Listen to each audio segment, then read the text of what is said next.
तो hello student, welcome back to my channel Samrat academy. तो student, ये वीडियो बहुत ही ज़्यादा इंपॉर्टेंट है आप लोगों के लिए, क्योंकि इस वीडियो में हम बात करने वाले हैं क्लास 10th हिंदी के महत्वपूर्ण गद्यांश और पद्यांश को लेकर। ठीक है मेरे प्यारे विद्यार्थियों, सबको मालूम है कि गद्यांश और पद्यांश आपका पूछा जाता है, very very most important topic रहता है। और मैं आपको इस वीडियो में जो आपको गद्यांश और पद्यांश बताऊँगा वो 100% आप लोगों को गारंटी है कि आप लोगों को 2022 बोर्ड एग्जाम में आएगा। इसको आपको पहले तैयार कर लेना है मेरे प्यारे विद्यार्थियों, और यहाँ से अपना नंबर अचीव कर लेना है। चलिए सबसे पहले गद्यांश और पद्यांश स्टार्ट करते हैं। और सबको मालूम है कि जो गद्यांश है आपका 6 नंबर का आता है, पद्यांश भी कितने नंबर का आता है, 6 नंबर का। मतलब टोटल आपका 12 नंबर इस वीडियो से आप लोगों का तैयार हो जाएगा। लेकिन जो बताऊंगा उसको आपको अच्छे तरीके से याद करना पड़ेगा। चलिए, वीडियो को लाइक नहीं किया तो लाइक कर दीजिए। इस वीडियो पर हमने 1000 लाइक का टारगेट रखा है, देखते हैं कि पूरा हो जाता है कि नहीं। ठीक है, और आप लोग को जो मैं बताऊँगा 100% विश्वास कीजिए हमारे पे कि वो फंसेगा ही फंसेगा आपके एग्जाम में। तो चलिए स्टार्ट करते हैं वीडियो। सबसे पहले हम लोग महत्वपूर्ण पद्यांश को देखेंगे। पहले पद्यांश कंप्लीट कर देंगे, इसके बाद गद्यांश देखेंगे। मतलब पद्यांश गद्यांश दोनों देखने वाले हैं अच्छे तरीके से, और आई होप आपको पसंद आएगा जरूर से। और इसको तैयार करके जाइएगा और एग्जाम में अच्छे तरीके से लिखिएगा। चलिए सबसे पहले हम देख लेते हैं पहला आपका महत्वपूर्ण पद्यांश, जो कि वेरी वेरी मोस्ट इंपॉर्टेंट है। जैसे कि देख पा रहे, मैं सन दिखा देता हूँ। 2016 में, 17 में, 18 में, 20 में पूछा था। 2021 में एग्जाम नहीं हुआ, 2022 में 100% मुझको लगता है कि आने ही वाला है। ठीक है, तो इसको पहले आपको तैयार कर लेना है। क्या है कि बुरो बुराई जो तजे तो चीतू खरो डरातू, जेवो निकलंकु मयंकु लखी, गने लोग उत्पातु। ये बहुत ही ज़्यादा महत्वपूर्ण पद्यांश है। और सबसे पहले देखिए, पद्यांश आता है तो सबसे पहले इसका हम लोग लिखते हैं संदर्भ। क्या लिखेंगे? इसका संदर्भ लिखेंगे। तो चलिए सबसे पहले इसका संदर्भ लिखते हैं। तो आपको हेडिंग बनानी है संदर्भ। ठीक है, क्या बनाएंगे? हेडिंग संदर्भ। तो यहाँ आप सबसे पहले लिखेंगे संदर्भ हेडिंग। ठीक है, और फिर ब्लैक पेन से आपको संदर्भ लिखने के बाद लिखना है कि प्रस्तुत दोहा है। ये क्या है? दोहा है। तो लिखेंगे प्रस्तुत दोहा। प्रस्तुत दोहा कविवर। प्रस्तुत दोहा कविवर बिहारी द्वारा। अब बिहारी जो नाम आया है उनका, तो इसको ब्लैक पेन से आपको लिखना है। ठीक है, ताकि दिखने में सुंदर लगे और एग्जामिनर जो कॉपी चेकर इसका ध्यान नहीं जाए। प्रस्तुत दोहा कविवर बिहारी द्वारा रचित। बिहारी द्वारा रचित लिखेंगे, बिहारी द्वारा रचित बिहारी सतसई से। तो यहाँ इसको भी आपको ब्लैक पेन से लिखना है, बिहारी सतसई। बिहारी सतसई, और यहाँ पे डबल विंडो कामा से क्लोज कर दीजिए, इसको देखने में आकर्षक लगेगा। बिहारी सतसई से हमारी, बिहारी सतसई से हमारी पाठ्य पुस्तक। बिहारी सतसई से लिखेंगे हमारी पाठ्य पुस्तक। हमारी पाठ्य पुस्तक। हमारी पाठ्य पुस्तक हिंदी के। अब हिंदी को भी आपको ब्लैक पेन से लिखना है। ठीक है, हिंदी के काव्यखंड। हिंदी के काव्यखंड में संकलित। काव्यखंड में संकलित भक्ति शीर्षक से उद्धृत है। तो भक्ति को भी आपको ब्लैक पेन से लिखना है। ठीक है, भक्ति शीर्षक इस तरह लिखेंगे, 1 नंबर नहीं कटेगा आपका। भक्ति शीर्षक से उद्धृत है, लिखेंगे उद्धृत है। उद्धृत है। क्लियर हो गया? तो ये आपका संदर्भ में इस प्रकार लिखना आप लोगों को कि प्रस्तुत दोहा कविवर बिहारी द्वारा रचित बिहारी सतसई से हमारी पाठ्य पुस्तक हिंदी के काव्यखंड में संकलित भक्ति शीर्षक से क्या है? उद्धृत है। ठीक है, यहाँ तक क्लियर। इसके बाद हम लोग लिखेंगे प्रसंग। ठीक है, इसके बाद देखिए प्रसंग लिखेंगे। चलिए देखिए, संदर्भ आप लोगों का हो गया। ठीक है, अब हम देखने वाले प्रसंग इसका। तो देखिए प्रसंग यहाँ से लिखेंगे कि इस दोहे में कवि ने बताया है कि यदि दुष्ट व्यक्ति अचानक अपनी दुष्टता छोड़ दे तो वह सदा अमंगल की संभावना बनी रहती है। इसको आपको प्रसंग में लिखना है कि यदि, इस दोहे में कवि ये बता रहे हैं कि यदि दुष्ट व्यक्ति अचानक अपनी दुष्टता छोड़ दे तो सदा अमंगल की संभावना बनी रहती है। ठीक है, तो ये आपको क्या लिखना है? प्रसंग में लिख देना है। प्रसंग क्लियर हो गया। चलिए अब इसका हम लोग देखने वाले हैं व्याख्या। तो देखिए अब इसका व्याख्या देखेंगे हम लोग। क्या देखेंगे? इसका व्याख्या। तो हेडिंग डालना है आपको व्याख्या, और लिखना है इसमें कि कविवर बिहारी का कथन है कि यदि दुष्ट व्यक्ति सहसा मतलब अचानक अपनी दुष्टता छोड़ दे छोड़कर अच्छा व्यवहार करने लगे तो उससे चित्त मतलब उससे चिंता अधिक भयभीत होने लगता है, मतलब उससे चित्त कोई अलग व्यक्ति जो है वह अधिक भयभीत होने लगता है। जैसे चंद्रमा को कलंक रहित देखकर लोग अमंगल सूचक मानते हैं। तात्पर्य यह है कि जिस प्रकार चंद्रमा का कलंक रहित होना असंभव है, उसी प्रकार दुष्ट व्यक्ति का एकाएक दुष्टता त्यागना भी क्या है, असंभव है। मेरे प्यारे विद्यार्थियों, कहने का मतलब ये चीज़ कह रहे हैं हमारे बिहारी जी कि देखिए, अचानक दुष्टता कोई छोड़कर और अच्छा व्यवहार करने लगे तो उससे चिंता के विषय कोई नहीं हो सकता। मतलब कि आप ये सोचिए कि कुछ ना कुछ बड़ा ही आपके साथ करने वाला है वो चीज़। नहीं तो अचानक व्यक्ति कोई दुष्टता आपके साथ दुष्टता कर रहा है, अचानक व्यवहार अच्छा करने लगेगा, ऐसा कैसे हो सकता है? वो जरूर आपके साथ कुछ ना कुछ गलत करने वाला है, उससे चिंता का विषय बनने जाता है। ठीक है, तो वही कह रहा है और उनका तुलना चंद्रमा से किया है कि जिस प्रकार चंद्रमा कलंक रहित होना असंभव है, उसी प्रकार दुष्ट व्यक्ति का एक एक दुष्ट त्यागना भी क्या है, असंभव है। तो आपको व्याख्या में लिख देना है। ये पहला आपका पद्यांश कंप्लीट होता हुआ पूरा का पूरा नंबर आपको मिल जाएगा यहाँ से। ठीक है, वेरी वेरी मोस्ट इंपॉर्टेंट आप लोगों को मैं पद्यांश बताया हूँ। चलिए, दूसरा जो पद्यांश है वो देखिए, जो कि बहुत ही ज़्यादा महत्वपूर्ण है, उसको आपको किसी कीमत पर तैयार करके जाना है। और यह है कि यहीं कहीं पर, देखिए क्या लिखा है कि यहीं कहीं पर बिखर गई वह भग्न विजय माला सी, उसके फूल यहाँ संचित हैं, है यह स्मृति साला सी। सहे बार पर बार अंत तक लड़ी वीरबाल सी, आहुति सी गिर चढ़ी चित्ता पर, चमक उठी ज्वाला सी। वेरी वेरी, ये आपका सुभद्रा कुमारी चौहान जो इनकी महत्वपूर्ण आपका पद्यांश है, अब बहुत ही ज़्यादा इंपॉर्टेंट है। अभी तो 2019-2020 लगातार यही दोनों प्रश्न दिया था, ठीक है, पद्यांश में। तो इस बार भी आ जाएगा तो बहुत ही मज़ा आ जाएगा आप लोगों को, और अच्छे से आप इसको लिख कर बहुत ही अच्छा अंक प्राप्त कर पाएंगे। तो चलिए, सबसे पहले आपको हेडिंग डालना है क्या, संदर्भ। ठीक है, और संदर्भ में हेडिंग डालने के बाद लिखेंगे आप यहाँ पे कि प्रस्तुत काव्य पंक्तियाँ हमारी पाठ्य पुस्तक की से हिंदी के काव्य खंड में संकलित श्रीमती सुभद्रा कुमारी चौहान की कविता झांसी की रानी से क्या है, झांसी की रानी समाधि पर शीर्षक से अवतरित है। उनको कौन लिखा है, कुमारी चौहान जो सुमित्रा जी हैं उन्होंने लिखा है। वो भी किस कविता से लिखे हैं, तो झांसी की रानी समाधि पर शीर्षक से अवतरित है। ठीक है, और इस कविता उनके त्रिधारा नामक काव्य संग्रह से क्या हुआ है, लिया गया है। ये जो कविता लिया गया है उनके त्रिधारा नामक के जो काव्य संग्रह उनका था, उन्हीं से यह लिया गया है कविता। ठीक है, तो आई होप आपको क्लियर हो गया होगा। पहले आपको संदर्भ में लिखना है इतना। ठीक है, संदर्भ में लिखने के बाद तब जाके आप इसका प्रसंग लिखेंगे। प्रसंग का मतलब चीज़ ये होता है कि ओवरऑल कोई भी व्याख्या है उसको आप शॉर्ट तरीके में आप बताएंगे कि किसके बारे में बात हो रही है, उसको आप बोलते हैं प्रसंग। और प्रसंग में यह है कि इन पंक्तियों में रानी लक्ष्मीबाई के बलिदान के महत्व पर प्रकाश डालते हुए उनके प्रति भावपूर्ण श्रद्धांजलि अर्पित की गई है। चलिए, प्रसंग क्लियर हो गया ना। तो प्रसंग हम लोग को आपको बताया मैं कि ओवरऑल जो भी पॉइंट होता है उसके बारे में बात की जाती है। देखिए प्रसंग क्या है कि इन पंक्तियों में रानी लक्ष्मीबाई के बलिदान के महत्व पर प्रकाश डालते हुए उनके प्रति भावपूर्ण श्रद्धांजलि अर्पित की गई है। ठीक है, इनके बारे में विषय में बात हो रही है कि जो इन पंक्तियों में रानी जो लक्ष्मीबाई हैं उनके बलिदान के महत्व पर प्रकाश डालते हुए उनके प्रति जो भावपूर्ण है उनको श्रद्धांजलि अर्पित की गई है। अब व्याख्या में सब कुछ देखने वाला है कि व्याख्या में क्या है। तो देखिए, कह रहा है व्याख्या में कि कवित्री कहती हैं कि अपनी समाधि के आसपास ही, कवित्री कहती हैं कि अपनी समाधि के आसपास ही रानी लक्ष्मीबाई टूटी हुई विजयमाला के समान बिखर गई थीं। युद्ध भूमि में अंग्रेजी सेना के साथ बहादुरी से लड़ते हुए रानी के शरीर के अंग यहीं कहीं बिखर गए थे, और इस समाधि में वीरांगनी लक्ष्मीबाई की अस्थियां एकत्र कर रख दी गई हैं। ये आपका रख लिखा है, रख दी गई हैं, जिससे कि देश की भावी पीढ़ी अनेक गौरवपूर्ण त्याग बलिदान से प्रेरणा ले सके।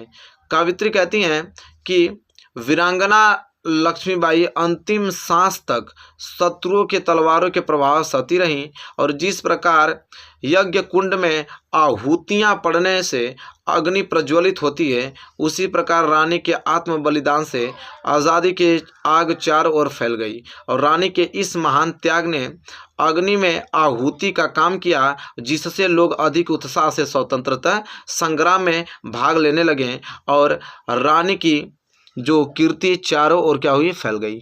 तो ये आपका व्याख्या था। तो आई होप आपको क्लियर हो गया होगा। दोनों मोस्ट इंपोर्टेंट मैं आप लोगों को बताया हूँ पद्यांश, और दोनों पद्यांश अच्छे तरीके से आपने क्लियर कर लिया होगा। ठीक है, चलिए मेरे प्यारे विद्यार्थियों आगे हम बढ़ेंगे और आप लोगों को मैं बताने वाला महत्वपूर्ण गद्यांश के बारे में। 2 महत्वपूर्ण पद्यांश मैंने बता दिया, 2 महत्वपूर्ण गद्यांश। यहाँ से प्रश्न बनना तय है। ठीक है, अच्छे से इसको रीड करके और याद करके ही आप पहुंचे एग्जाम में। चलिए अब महत्वपूर्ण हम लोग देखने वाले हैं गद्यांश। वो महत्वपूर्ण गद्यांश वेरी वेरी मोस्ट इंपोर्टेंट, इसको तो आप किसी कीमत पे याद करके ही आप पहुंचेगा एग्जाम में। क्या है कि अश्वारोही पास आया, ममता ने रुक रुक कर कहा, मैं नहीं जानती कि वह शहंशाह था या साधारण मुगल, पर एक दिन इसी झोपड़ी के नीचे वह रहा। मैंने सुना था कि वह मेरा घर बनवाने की आज्ञा दे चुका था। मैं आजीवन अपनी झोपड़ी के खो देने जाने के डर से भयभीत रही। भगवान ने सुन लिया, मैं आज इसे छोड़े जाती हूँ। तुम इसका मकान बनाओ या महल, मैं अपने चिर विश्राम गृह जाती हूँ। ये इतना ज़्यादा मोस्ट इंपोर्टेंट है कि इसकी तारीफ नहीं की जा सकती। मतलब हर साल इसको देखने को मिलता है ये आपका गद्यांश। तो इसको तो मालूम है आप लोगों को कि पूछा जाएगा, पूछा जा सकता है 100%। तो इसको क्यों ना आप पहले याद कर लेते हैं, इसलिए मैं इसको बताया हूँ। और आई होप आप इसे याद कर लेंगे, हमारी बात आराम से मानेंगे आप लोग। ठीक है, चलिए इसके नीचे आपको प्रश्न देखिए क्या क्या पूछा है। प्रस्तुत अवतरण का संदर्भ लिखिए, पहली पॉइंट। दूसरा, रेखांकित अंश की व्याख्या करना है। फिर 100 में 3 पॉइंट। पहला, शहंशाह शब्द किसके लिए प्रयोग किया गया है, और दूसरा, चिर विश्राम गृह से क्या आशय है, और तीसरा है कि आजीवन भयभीत रहने का कारण लिखिए। तो चलिए सब पॉइंट के बिंदु पर हम लोग डिस्कस करेंगे। सबसे पहले हम लोग देखेंगे मतलब संदर्भ इसका देखेंगे। देखिए संदर्भ क्या है कि प्रस्तुत गद्य अवतरण हमारी पाठ्य पुस्तक हिंदी के गद्य खंड में संकलित ममता नामक कहानी से उद्धृत है। किससे? ममता नामक कहानी से उद्धृत है। और इसके जो लेखक हैं छायावादी युग के प्रवर्तक श्री जयशंकर प्रसाद जी हैं। ठीक है, क्या है? श्री जयशंकर प्रसाद जी हैं। चलिए यहाँ पे आपका संदर्भ था, और संदर्भ आई होप आपको अच्छे तरीके से क्लियर हो गया होगा। ठीक है, अब हम इसकी क्या देखने वाले हैं? व्याख्या। अब हम इसकी देखेंगे व्याख्या। चलिए अब ब हेडिंग डालिए, रेखांकित अंश की व्याख्या, और लिखेंगे कि श्री जयशंकर प्रसाद जी कहते हैं कि ममता ने अश्वारोही को बुलाकर उससे कहा कि उस व्यक्ति ने मेरे घर का नवनिर्माण कराने का आदेश अपने एक अधीनस्थ को दिया। मैं अपनी पूरी जिंदगी में इस भय से भयभीत रही कि कहीं मैं अपने इस मामूली घर से भी बेघर न हो जाऊं, लेकिन ईश्वर ने मेरी प्रार्थना सुन ली और मुझे जीवित रहने मतलब रहते बेघर होने से क्या किया? बचा लिया। आज मैं इस घर को छोड़कर जा रही हूँ, अर्थात अब मेरे जीवन का अंत समय निकट आ गया है। अब तुम यहाँ पर मकान बनाओ अथवा महल, मुझे कोई चिंता नहीं है, क्योंकि अब मैं अपने उस घर में जा रही हूँ जहाँ मुझे अनंत काल तक विश्राम प्राप्त होगा। ठीक है मेरे प्यारे विद्यार्थियों, इस सारांश से यही मिलता है कि एक अश्वारोही थे, उन्होंने ममता के घर पे एक दिन तक ठहरे थे रात को। उन्होंने कहा था कि इस झोपड़ी को मैं गिरा कर एक महल बना दूंगा, और इसी महल बनाकर मतलब इन्हीं बात को सुनकर जो ममता थी वो भयभीत रही कि महल बन जाएगा तो मैं कैसे रहूँगा। अपने वो घर को छोड़ना नहीं चाहती थी, लेकिन अब हालांकि उनकी मृत्यु होने वाली है, तो अब वो कह रही हैं अश्वारोही से पास बुलाकर कि अब तुम चाहे इसका महल बनाओ चाहे कुछ भी, मुझे कोई फर्क नहीं पड़ता, मैं चिर विश्राम घर जाती हूँ और यहाँ पे आप कुछ भी कर सकते हो। ठीक है, मैं हमेशा के लिए कहाँ जा रही हूँ? चिर विश्राम घर जा रही हूँ। ठीक है, हमेशा के लिए अनंत काल तक विश्राम प्राप्त होगा। देखिए वही बोल रहा ना कि जहाँ मुझे, क्योंकि अब मैं अपने उस घर जा रही हूँ जहाँ मुझे अनंत काल तक विश्राम प्राप्त होगा। ठीक है, तो क्लियर हो गया ना, ये आपका व्याख्या था। 100 वाला प्रश्न के 100 में 3 पॉइंट आपको दिया था। 100 में कितना पॉइंट? 3। पहला है शहंशाह शब्द किसके लिए प्रयोग किया गया है, तो देखिए 100 का पहला पहले ये देखेंगे शहंशाह शब्द किसके लिए प्रयोग किया गया है।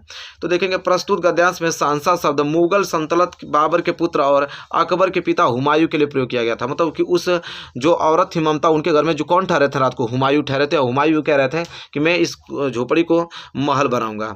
ठीक है, चलिए तो शहंशाह शब्द किसके लिए प्रयुक्त किया गया है? तो मुगल सल्तनत बाबर के पुत्र और अकबर के पिता कौन थे? हुमायूं के लिए प्रयुक्त किया गया है। इसके बाद स का दूसरा है कि चीर विश्राम गृह से क्या आशय है। क्या बोल रहा है कि चीर विश्राम गृह से क्या आशय है? तो क्या लिखेंगे कि चीर विश्राम गृह से आशय ऐसे गृह से है जहाँ मनुष्य अनंत समय तक विश्राम कर सके, अथवा ऐसा गृह जिसका अस्थायित्व अंतहीन समय तक बना रहे और जिससे व्यक्ति अंतहीन समय तक विश्राम भी कर सके। ठीक है, क्लियर हो गया। चलिए इसके बाद चित्त विश्राम गृह से आशय समझ में आ गया आप लोगों को। यह है तीसरा, आजीवन भयभीत रहने का कारण लिखिए। तो लिखेंगे यहाँ पे कि ममता नहीं चाहती थी कि मुगल शहंशाह के पैर उसकी स्वाभिमानी झोपड़ी पर पड़े और वह उसे किसी प्रकार की सहायता दे। वह अपने निवास स्थल को लेकर भयभीत हो रही थी। ठीक है, तो यहाँ पे भी ये भी कंप्लीट हो गया। मतलब कि पहला आप लोगों का गद्यांश जो कि वेरी वेरी मोस्ट इंपॉर्टेंट था, आई होप आप इसे क्लियर कर लिए हैं। ठीक है, चलिए अब हम दूसरे महत्वपूर्ण गद्यांश तरफ बढ़ेंगे और वो भी बहुत ही ज़्यादा वेरी वेरी मोस्ट इंपॉर्टेंट है, तो उसको आपको नोट करके तैयार करके ही 2022 बोर्ड एग्जाम में पहुंचना है।